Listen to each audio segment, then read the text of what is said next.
There's the port.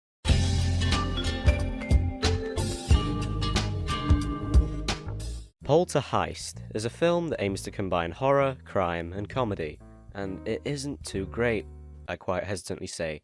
You see, the reason I'm feeling the need to review this obscure independent gangster film is mainly proximity. I found out about Polterheist thanks to my good friend Barney, who temporarily worked on set and even made a cameo in it. Or at least his back did. The reason for Barney's grand appearance was because this film was directed and co-written by none other than his uncle, David Gilbank. Admittedly, I quite admire independent projects like this, and I also don't want to discourage David Gilbank from making more films. Credit where credit is due, it's his first film, and it wasn't a complete disaster. Honestly, I just kind of want to help out in his next movie. That could have been my claim to fame. However, acknowledging its low budget, Polterheist is still pretty flawed, and I just need to be honest with the points I make and avoid being patronising. Sorry in advance, Mr. Gilbank. Jožin s Pážin, močálem se blíží, Jožin s Pážin, k vesnici se blíží. I think the main issue with Polterheist comes from the fact that a good film, or any piece of media, is an idea. The story is written with an intent, and a title is only decided after the plot has been planned out. With Polterheist, they very clearly came up with a clever title before they actually had a story, and then they attempted to write some kind of competent plot around it. This kind of comes off as someone making a movie for the sake of making a movie, rather than making one because they actually have an idea for one. Whichever ghostwriter...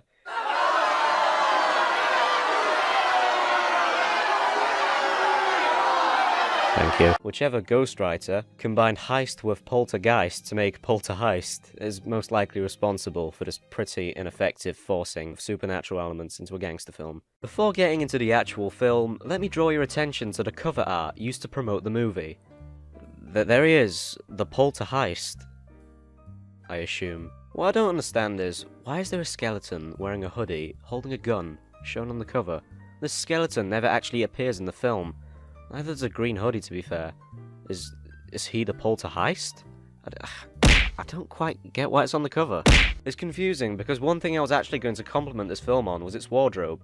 Although the costume choice isn't mind-blowing, it works pretty nicely. I mean, look at the three main characters. Their clothes look natural, and they express their personalities quite well. Most importantly, there's a clear colour scheme and stylistic choice being made. Now, wouldn't it just be logical to use these actors as models for the cover art? I'm not asking for an iconic Jaws cover here, I'm just wondering why they didn't utilise these pretty distinguishable characters. They clearly had enough money to get someone to render a goofy 3D skeleton, but even the colour scheme is different to the entire aesthetic of the film. Why? You know what? Whatever. Let's start the film. Na Jožina s Pážin, koho by to napadlo, platí jen a pouze práškovací letadlo. Polterheist is about two gangsters that kidnap a psychic to find out where the man they murdered buried the loot. One problem with this film is, it's based on a 20-minute short, and it shows. For a first-time watcher, it drags.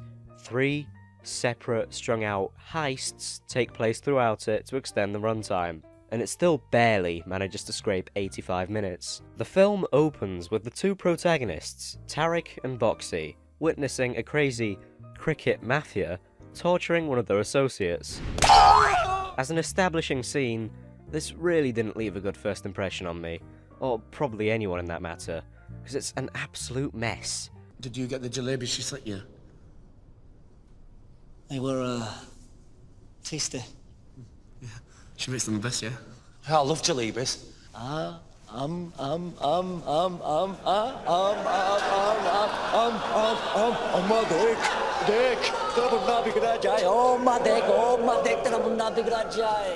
What the fuck is going on? Did I pick up the English version of this film? Because I can't understand the word being said in the first minute. What atmosphere is this scene trying to establish? Is it meant to be funny? Is it meant to be unsettling? I can't tell, because it's neither. It's just awkward and disorientating. So, the crazy bloke with the big hair is Uday, the big nasty boy that poses as kind of the main threat during the film. The actor that portrays him does a decent job, especially in some of the other scenes, but Christ, he's over the top. Uday wants to torture Tarek and Boxy for information on the whereabouts of Frank, a man that owes him money for a wedding. I think. But they don't know where his money is, and they don't know where Frank is. We don't know where your money is and we don't know where Frank is. Which is when the motivation of the protagonists is established. Find Uday's money in 4 days, or get killed. But oh wait, it's revealed that Boxy and Tarek had actually drowned Frank in a canal prior to this pickle. Uh-oh. So there's actually something at stake right off the bat. Later, we do actually learn Uday's motivation for wanting his money back so desperately. I think he needs to deliver these diamonds to his uncle in order to buy his way out of unwanted wedding plans, or something. I think. I don't fully understand. That bit kind of lost me. You, whether you'll come lick my dick. In terms of the two main characters though, Boxy carries this film. Apparently, Boxy is the only major character whose actor was replaced between the short and feature-length film. I haven't seen the short, so I can't judge the former, but good choice. He's given this role of a clumsy, likeable idiot, and he plays it well. He's easily the highlight of this film. Tarek, on the other hand, is just a bad actor. His facial expressions and body language are alright, but for a leading role, he really brings the film down. Tarek's character is meant to be this tough, intimidating presence, but the actor just sounds like a robot that can barely get his lines out. I swear, Boxy. What? Should have let my uncle bash your brains in. Is it this left or the next? Separate to the gangsters, we're also introduced to Alice, a psychic medium that helps the police find the victims of a murder case. As cheesy as this part of the story is, the actress that portrays Alice actually does a pretty good job as well, as you'll see in a minute. All 4 of these actors so far completely pale in comparison to the most talented individual in this film. That genuinely amazing actor is Barney's back. Another thing about this film is the rather lazy choice of lighting, which becomes noticeable in scenes like this one, where Tarek and Boxy visit Frank's wife, Tracy. This movie is actually shot rather competently, but the choice of lighting is really bright and natural a lot of the time. Both gangster and horror films are typically pretty dim and gloomy due to their subject matters, and these missing genre conventions make Polterheist seem slightly off, visually. This doesn't quite let the decent cinematography down. It does admittedly feature some really nice shots, but it does give the film a bit more of an amateurish factor. Oh yeah, before they leave, Boxy decides to kidnap Lucy, someone that was very dear to him and Tracy. What's interesting is, we never actually get to see Frank, or Lucy, throughout this entire film, even after Frank's body is discovered. There is a theme following his name though, since later when Frank's knife is shown, it has a deer head on it, just like his house. I thought it was quite a nice touch. A huge miss for me is the comedy in this film. Call it northern humour, but a lot of the jokes are just pretty objectively unfunny. Ku Klux Klan. Ku Klux. Clit. This is an actual line in the film, and I'm ashamed to admit that it made me scream laugh for 5 minutes straight. Despite a lot of the humour not working on me, I did find the use of stereotypes quite unintentionally funny. I don't know what it is that makes me chuckle about an Asian gangster looking like he's on a video call with Al-Qaeda, but I love it. Moreover, there's a Polish mafia in this film, and oh boy, as a Pole, I find their scenes to be quite an experience. First off, they're drinking Okocim vodka. That's not a vodka brand, that's a beer brand. Thanks Mum and Dad for pointing that one out. Despite noticing the use of Polish alcohol and flags, I didn't even realise that these characters were meant to be speaking Polish until a whole minute into the dialogue. The guy with the black hair was mispronouncing everything so poorly that I genuinely thought he was speaking Russian at first. I only noticed I could understand what they were saying when Guy Fieri opened his mouth.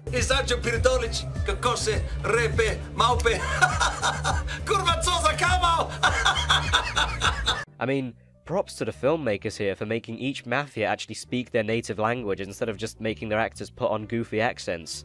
But is it really that hard to find cooperative Polish actors in Yorkshire? Actually, keyword's cooperative, so probably not. Either way, this scene is absolutely hilarious to watch for both me and my family, so I've got no problems with it. Also, the guy that plays Janek is a very good actor, considering that he's acting in a foreign language.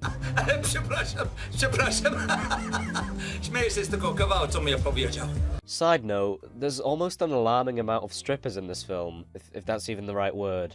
Apart from Alice and the police officer, pretty much every actress in the film acts as more of a model than an actual character. Hell, even the weather woman's involved. There's just kind of no point in it. After hearing about Alice on the news, Tarek and Boxy break into her house and force her to help them contact Frank. This is where a very cheesy possession scene happens.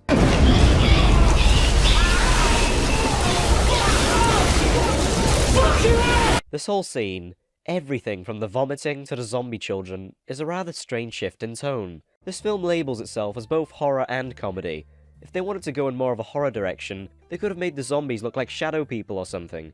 That'd be scarier than generic zombies. Or if they wanted to go in more of a comedic direction, they could have had a bit more fun with the makeup, design, and their actions as well. This was an opportunity for a visually stylistic gag that could be funny for the right reasons, instead of looking unintentionally laughable. When I said that Alice's actress does a good job, this is mainly why.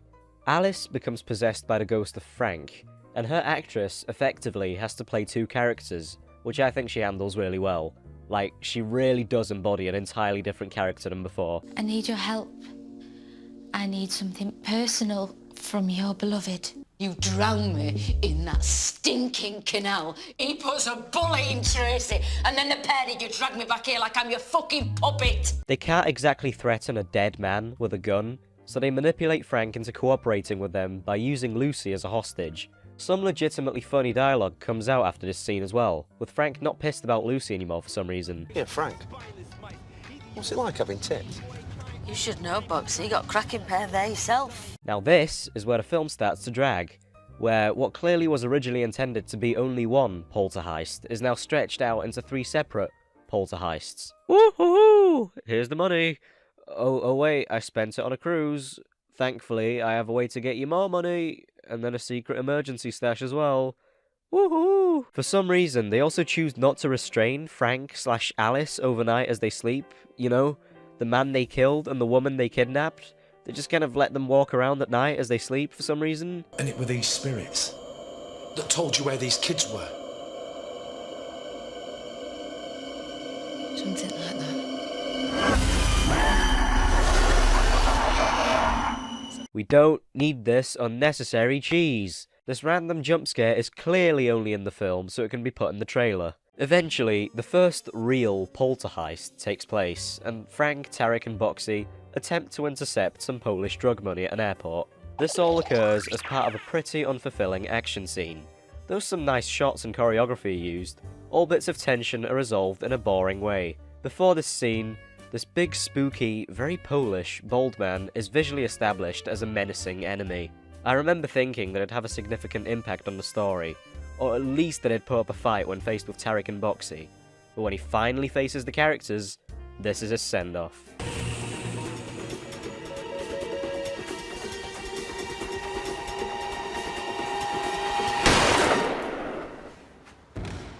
Now get in the fucking car! He immediately gets shot, and that's it. The other enemy in this scene was killed in the exact same way.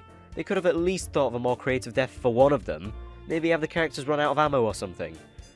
Couldn't the polterheist skeleton from the cover run in and save the day, having an epic battle with the Polish bold man? So anyway, they steal what they think is the money, only to find out that they stole a plush toy unicorn instead, and then Frank goes, "Oh, by the way, I have one last emergency stash I haven't told you about this whole time, LeMay." Also, after finding out that Frank is dead, Uday goes a little crazy again and kills Guy Fieri, and oh look, there's Barney! Which leads us swiftly on to the final showdown, in which I think the reasoning for how it plays out doesn't make much sense. Frank offers to exchange the emergency stash of money for Lucy's freedom, and all's well and good.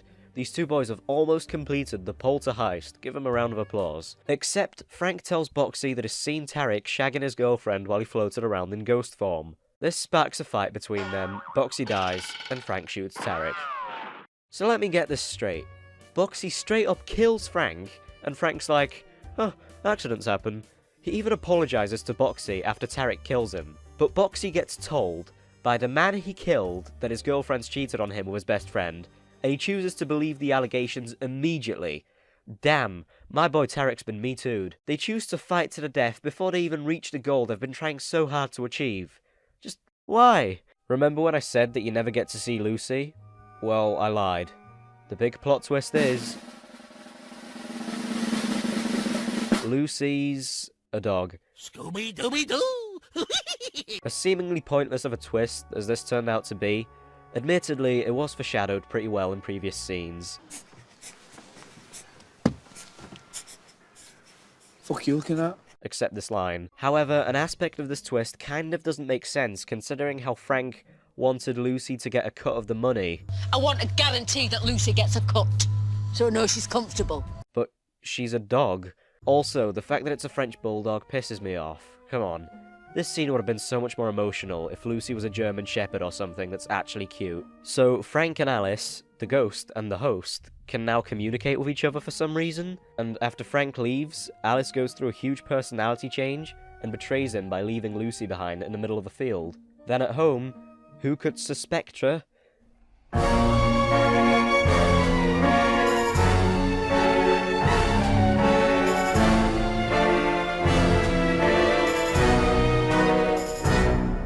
My dad saw right through this twist, almost as if the twist itself was a ghost. Alice utters the final words of the film.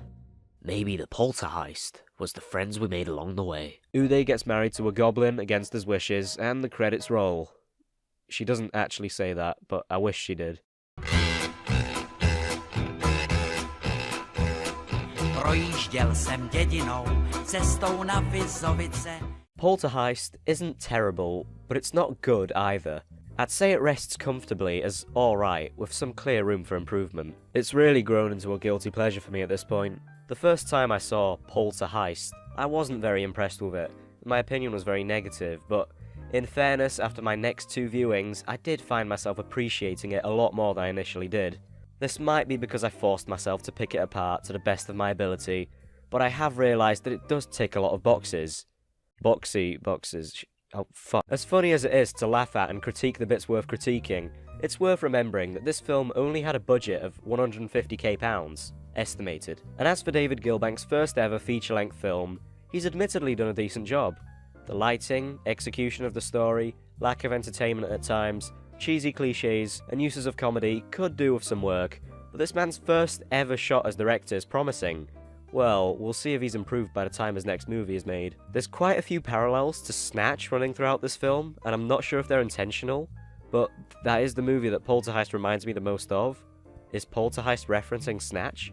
Or is Snatch referencing Polterheist? A few other things worth noting are a surprisingly effective soundtrack, and also it came to my attention while listening to the director's commentary that the use of red isn't just there for the main character's clothes, it's a recurring theme in pretty much every shot.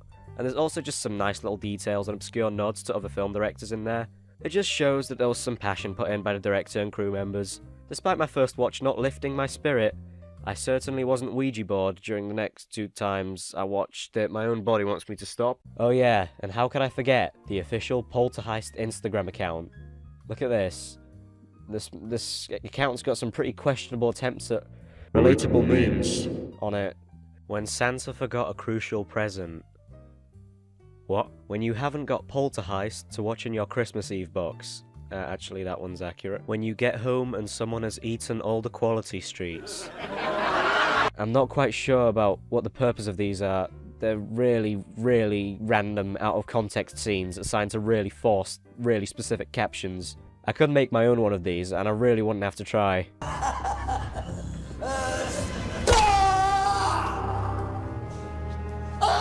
Anyway, my final verdict on Polterheist is 5 out of 10. A good effort. Last time I checked, it was a little overpriced, but I'll leave links to sites where you can buy Polterheist on DVD in the description, if any of you want to watch, buy, or support the film. Go for it. Do leave a like and subscribe if you enjoyed the review. No clue where I'm going to go from here, but just know that if I'm lucky, my back might even be featured in Polterheist 2, Electric Boogaloo.